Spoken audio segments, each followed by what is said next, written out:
ഇതും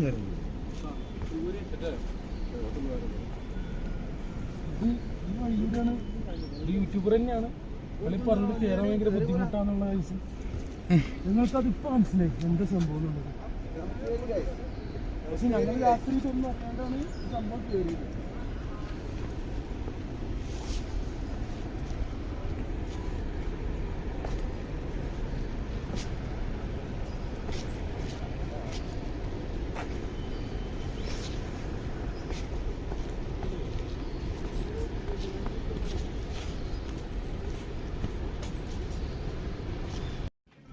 പറയടാ, ഇന്നലെ രാത്രി എങ്ങനെ ഉണ്ടായിരുന്നു ഈ വഴി? ഇന്നലെ രാത്രി ഞങ്ങൾ കയറി വന്ന വഴിയാണിത്. ഞങ്ങള് ഇപ്പോഴാണ് അറിയുന്നത് ഇത്രയും ദുർഘടം പിടിച്ചൊരു വഴിയിലൂടെയാണ് ഞങ്ങൾ സഞ്ചരിക്കുന്നത്. രാത്രി ആയതുകൊണ്ട് ഞങ്ങളിൽ വെച്ചില്ലാത്തതുകൊണ്ട് ഞങ്ങളുടെ റൂമിന്റെ ആള് പിറ്റിയ വന്നുകൊണ്ട് മാത്രമാണ് ഞങ്ങൾ ഈ വഴി കയറി പോകുന്നത്. അല്ലെങ്കിൽ ഞങ്ങൾ ഈ വഴി കയറില്ലായിരുന്നു. ഈ വഴിയിലൂടെ കയറാനായിട്ട് അല്ലടാ, ഈ വഴിയിലൂടെ കയറി ഇറങ്ങിയപ്പോഴല്ലേ തല പൊട്ടി ചോര ഒന്ന് സീനായി. ഞങ്ങളൊന്ന് ചെറുതായിട്ട് ഭയം വന്നു. പക്ഷെ എന്നാലും ഞങ്ങള് സീനാക്കില്ല, ഞങ്ങൾ കയറി പോയി. ഇവിടെ എന്തെങ്കിലും പറ്റിയിട്ടല്ലോ ഹോസ്പിറ്റലിൽ കേട്ടോ. ഇവിടെ ഈ അടുത്ത് സ്ഥലത്തൊന്നും ഹോസ്പിറ്റലില്ലല്ലോ. ഇവര് ആയുർവേദ ചികിത്സ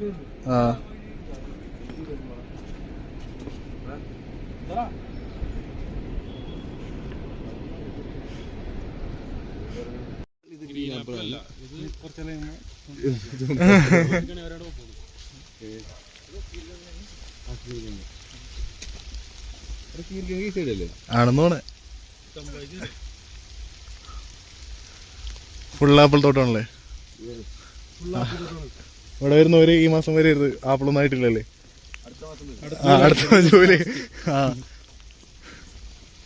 അപ്പൊ ആപ്പിളൊക്കെ പറിച്ച് സെറ്റായിട്ട് വന്നിരിക്കാം. അല്ലടാ, ഇവിടെ വന്നപ്പോ എന്താണ് നമ്മൾ അറിയാൻ പറ്റിയേ? ഇവിടെ റൂമിന് ഫുഡിനും മലയാളികള് സ്പെൻഡ് ചെയ്യണത്. മറ്റു ചില സാധനങ്ങളൊക്കെ ഭയങ്കര എക്സ്പെൻസീവ് ആണല്ലേ. പരമാവധി ട്രക്ക് ചെയ്യുമ്പോ നമ്മുടെ കയ്യില് പരമാവധി ഫുഡ് ന്യൂട്രിയൻസ് കൊള്ളിക്കാൻ നോക്കാം.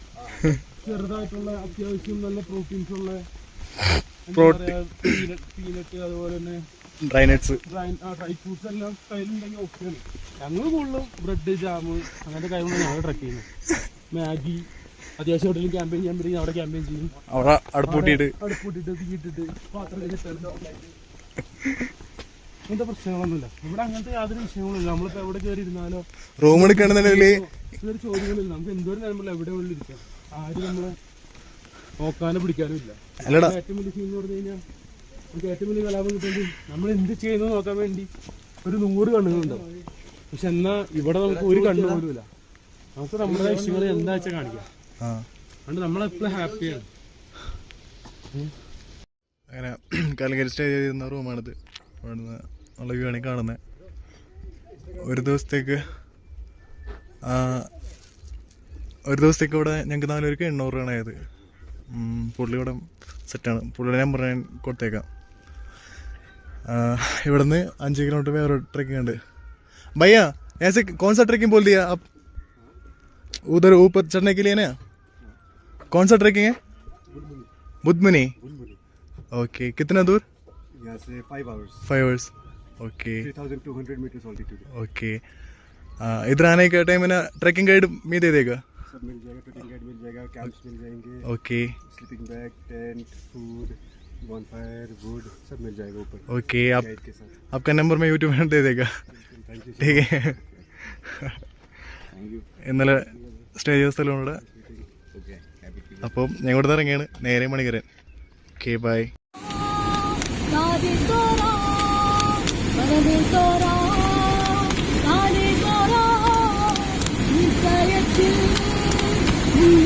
വീണ്ടും ഈ പക്ഷിയെ പോൽ മേലെ പറ പറ പറ ഉഴിമേലെ നിന്നും പൊന്തി പറ മുടിയാതിടേക്കു വണ്ടി പറ നാടും വീടും തോടി പറ കാലോ ദേശം താണ്ടി മേലെ പറ കണ്ണ് കലർത്തും കാത് നിറയ്ക്കും ഉള്ളം നിറയ്ക്കും വരേക്കും ഇല്ല ചിറക് കിട്ടില്ല ദേശങ്ങൾ കാണാൻ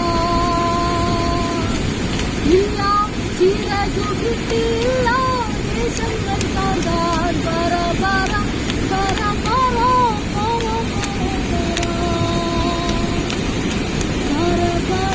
പറ പറ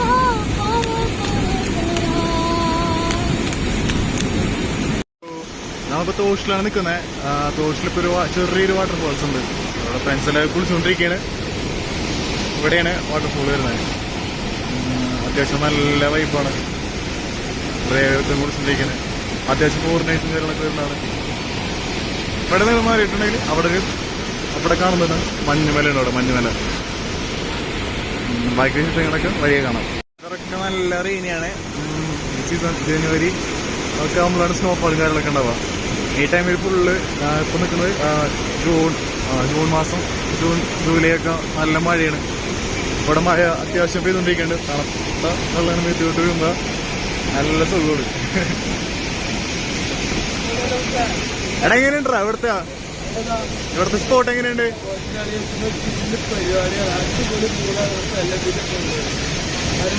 അത്യാവശ്യം യാതൊരു സീനുകളോ കാര്യങ്ങളോ ഇല്ല. വരിക, കുളിക്കാം, കലാപങ്ങളില്ല, ഒരു ഫുൾ സെറ്റാണ്. ചെയ്യാൻ ഒരു പ്ലേസ് ആയിട്ട് അടിപൊളി ചില്ലാതെ പോലെ. അത്യാവശ്യം ട്രക്കിങ് പറ്റുന്നവർ മാത്രം കയറിയാൽ മതി. ട്രക്കിംഗ് ഉണ്ട് എല്ലാവരും പറയുന്നത്. അത്യാവശ്യം നല്ല ട്രക്കിംഗ് ഉണ്ട്. കഴിഞ്ഞ് വന്നു കഴിഞ്ഞാൽ ചാർജ് അടിപൊളി. പിന്നെ ഇവിടുന്ന് 8 കിലോമീറ്റർ ഉണ്ട് കീറിങ്ങയിലോട്ട്. കീറിങ്ങ അത്യാവശ്യം 8 കിലോമീറ്റർ 8 മണിക്കൂറുണ്ട് ട്രക്കിങ്. അത്യാവശ്യം ഹെവി ട്രക്കിംഗ് ആണ്. അത്യാവശ്യം ഫോറസ്റ്റും കാര്യങ്ങളൊക്കെ കവർ ചെയ്ത് പോകണം. കീറിങ്ങയിൽ ഒരു മറ്റേ ഹോട്ട് സ്പ്രിങ് കൂടി ഉണ്ട്. നമ്മൾ മണികാരൻ ഗുരുദ്വാരയിലൊക്കെ പോലത്തെ ഹോട്ട് സ്പ്രിങ് അവിടെ ഉണ്ട് വരണം. നമ്മളവിടെ ഒലിവ് അവിടെ കാണുന്നത് വെച്ചാൽ തോഷിലെ ഗ്രാമപ്രദേശങ്ങളാണ്. അവിടെ അങ്ങനെ ഓരോരോ മലയടച്ചൊരുവിനായിട്ട് ഇങ്ങനെ പ്ലേസ് വെച്ച് കണ്ടില്ലേ, അതൊക്കെ ഓരോ ഗ്രാമപ്രദേശങ്ങളാണ്. ഇങ്ങോട്ട് അതെ ഓരോരോ ഗ്രാമപ്രദേശങ്ങൾ.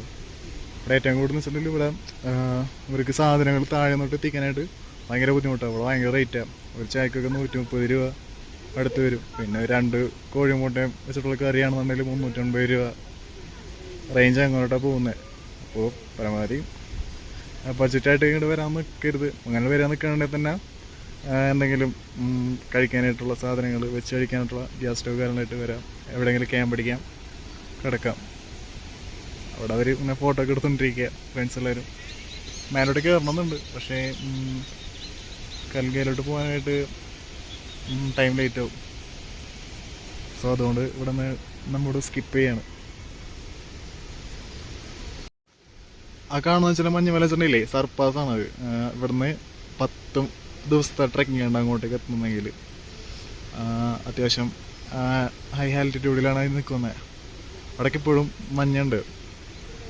അങ്ങോട്ട് പോകാൻ വെച്ചിട്ടുണ്ടെങ്കിൽ 10 ദിവസം പിടിക്കാൻ അവിടെ എത്തുന്നെങ്കിൽ അതിനുള്ള എക്യുപ്മെൻറ്റ് കാര്യങ്ങളൊക്കെ വേണം അങ്ങോട്ട് എത്തുന്നുണ്ടെങ്കിൽ തന്നെ. ഇതിനാണ് ഇത് നമ്മളെ ഡോൺ, പാർവതി, ജിഷ്ണു. പാർവതി, എങ്ങനെയുണ്ട് ഇവിടുത്തെ എക്സ്പീരിയൻസ്? അടിപൊളി അടിപൊളി. ഒരുപാട് ടോപ്പിലാണ് നമ്മളിപ്പോൾ ഉള്ളത്. ഒരു വാട്ടർഫോൾസിന്റെ അടുത്തൊക്കെ വന്ന് അതിന്റെ മേലേക്ക് നമ്മളെങ്ങനെ പരിചയപ്പെട്ടെ? നമ്മൾ പരിചയപ്പെട്ടത് ഞാൻ എൻ്റെ ഫ്രണ്ട്സിൻ്റെ കൂടെ ഗ്രഹം വില്ലേജിലായിരുന്നു.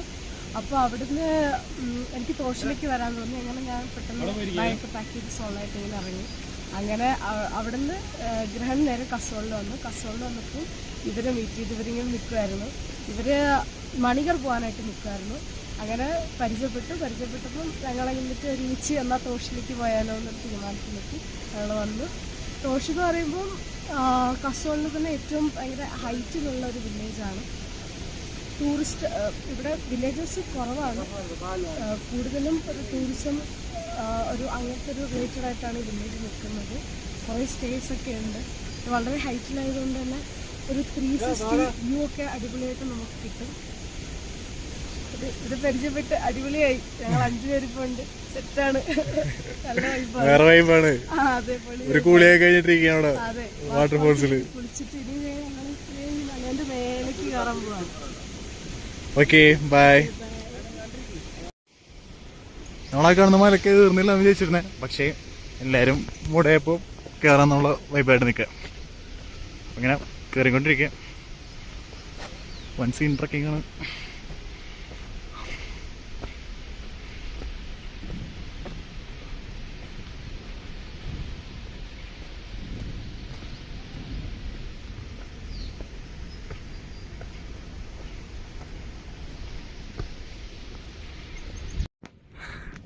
പാർവതി ശിവനെ കുളിച്ചു തുടങ്ങിയിട്ടുണ്ടല്ലോ.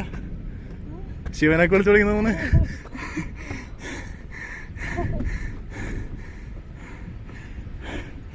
വിചാരിക്കുന്ന പോലെ കേട്ടോ. ശബരിമലേറിയ എക്സ്പീരിയൻസ് ഉണ്ടെങ്കിൽ ഇവിടെ കയറാൻ പറ്റൂല അല്ലേ. ഇങ്ങോട്ട് വരുന്നുണ്ടെങ്കിൽ ആദ്യം ഒന്ന് കൊടുങ്ങല്ലൂരത്തെ ആൾക്കാരാണെന്ന് തൃശ്ശൂർ നടക്കുക, അല്ലെങ്കിൽ എറണാകുളം നടക്കുക, എന്നിട്ട് ഇവിടെ കയറിയാൽ മതി. പക്ഷെ കയറുന്നോളും വ്യൂ മാറിക്കൊണ്ടിരിക്കണല്ലേ. എന്താ കുത്തില്ല, അവിടെ വേറെ വില്ലേജ് ഉണ്ടോ?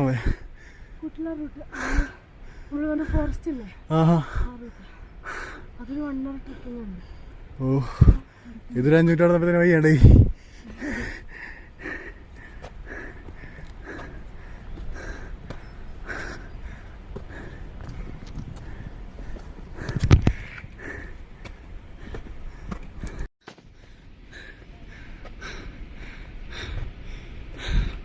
അങ്ങനെ ഇതിന്റെ ടോപ്പിലോട്ട് എത്തി. ആ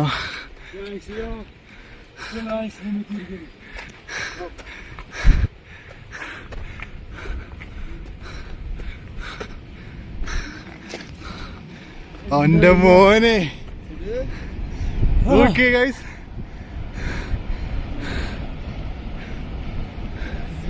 സീന് ഒരു നടപ്പാടായിട്ടുണ്ട്. രക്ഷയില്ല കേട്ടോ.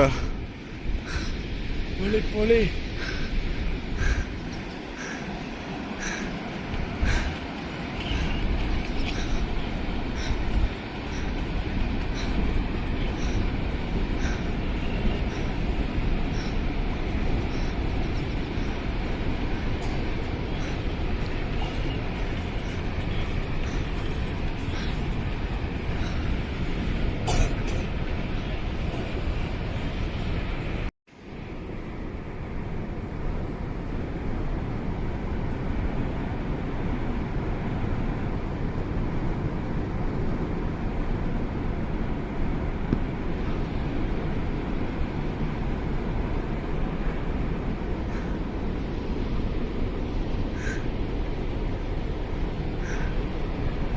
ഒന്ന് 2 മിനിറ്റ് കയറ്റം കയറിയപ്പോ എങ്ങനെയുണ്ട് എക്സ്പീരിയൻസ്?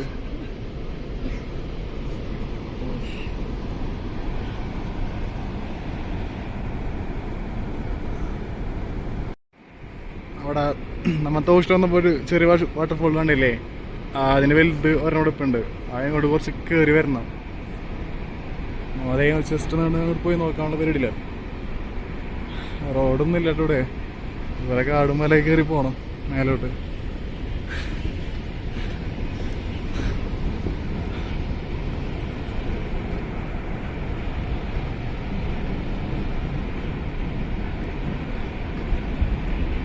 എങ്ങനെയുണ്ട്?